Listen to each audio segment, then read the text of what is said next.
Hey guys, Brent Hull, Wednesday design video. Today we're part 2 on the Caribbean house, kind of building a hierarchy, looking at some of the details, fixing that kind of Florida house that is a little bit too matchy-matchy, infusing it with historical design. Let me know what you guys think.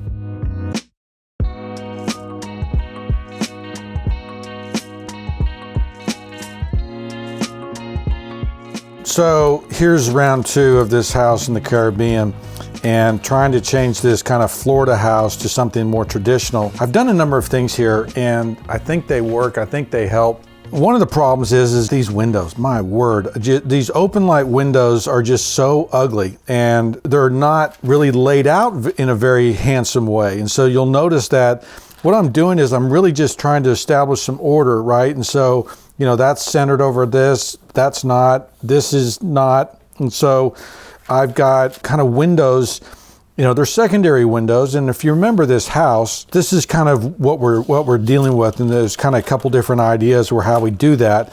And so the hierarchy of the windows, they actually like this. We're going to actually put a swoop back into the house, but just bringing order back into this, okay? Not having a door that's just this open light. This is it's ugly. And so putting a panel in it, putting lights in it, got a couple ways of dressing it as far as either a little trellis or some kind of roof, but you need something that just doesn't sit on the side of the building and just collects water in my mind. And so, you know, adding in, you know, kind of a roof like this does make it more traditional. I played with this tower, okay, which is an opportunity. And what I'm doing is I'm kind of going to treat it as almost like a little gazebo or something up top. I don't know if I nailed it or if I got it right, but I like it better than this. Lifting this up allows me to put taller windows in here. Instead of having squares, and now I can have windows that are much taller, and I think that lifts the eye and helps out. And so if we look into and we start kind of dealing with these front buildings, basically what they've got is they've got kind of a secondary space. One side's a garage, one side's kind of a guest casita, and then they've got this little pavilion to open up. And so what's happening is if you look at the floor plan or the site plan, they've got basically a garage over here, the future kind of casita here. Here's the main house that we've been working on. Now, what I'm doing is I'm actually going to create a gated courtyard.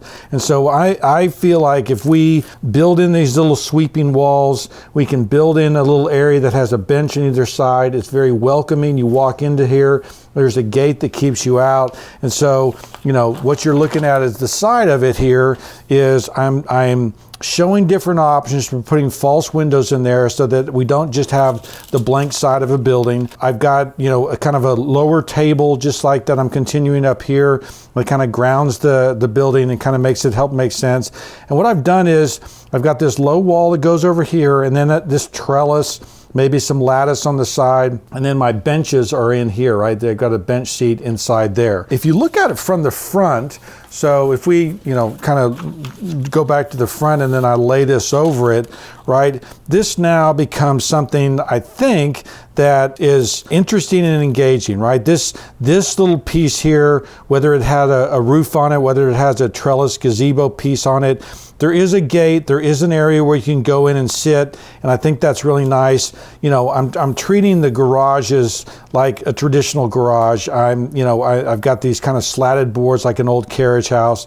I've got windows here on either side for that casita, but this to me is a real handsome way of engaging, separating, you know, kind of the two different areas, providing a very inviting way of coming into it and experiencing it and looking over a courtyard wall, looking into a garden, looking into this area here should be very inviting and engaging. And I think this element, right, is more inviting than just kind of this open kind of columned deal that you'd walk through. So I did one version with the roof in case you wanted to walk in there and have a covered area, but this now kind of reaches into the front and kind of captures the front part of this thing and, you know, kind of invites you into the area. What I've done too is you'll see that my cornice detail at the top here is different from this and different from this. And so there's really kind of a hierarchy of cornices here. I've got the main main cornice at the top, which would be, of course, this main building here, that front piece. I've got the kind of a secondary cornice, kind of with almost a little mini entablature. Here's your frieze. Here's your architrave. Here's your frieze. You know, little cornice inside here. And then the third, which is the outbuilding here, just sits on a single piece of wood, you know, a simpler deal with a simpler rafter tail. Notice this one is more decorative than this one. So the simplest one is over here, secondary one is up there, and then, you know, primary one is up here. And even the pergola, or however you want to say it, that gazebo kind of feel is up here and over here. That's what ties these two things together. I think that works. So we've gone from something that's kind of plain and all these buildings are kind of matchy-matchy to something where, you know, there's a clear hierarchy of detailing here so that it makes a little bit more sense. And so let me know what you guys think, all the different parts that we've added to it. I think it improves it. Again, we're taking the Florida panhandle kind of looking thing and really infusing it with architectural detail, with a traditional story, so that the narrative of this place is really special. Okay guys, helped, hurt. I like that new entry. I like it a lot, but what do you guys think? Did I capture it? Did it go right? You now see that there's two kind of outbuildings in front of the house, but how that all relates and how they work together, the hierarchy of different roof types, all those things to think about. Adding that traditional infusion of design, I think really helps. Let me know what you guys think. I'm Brent Hull. Thanks for watching.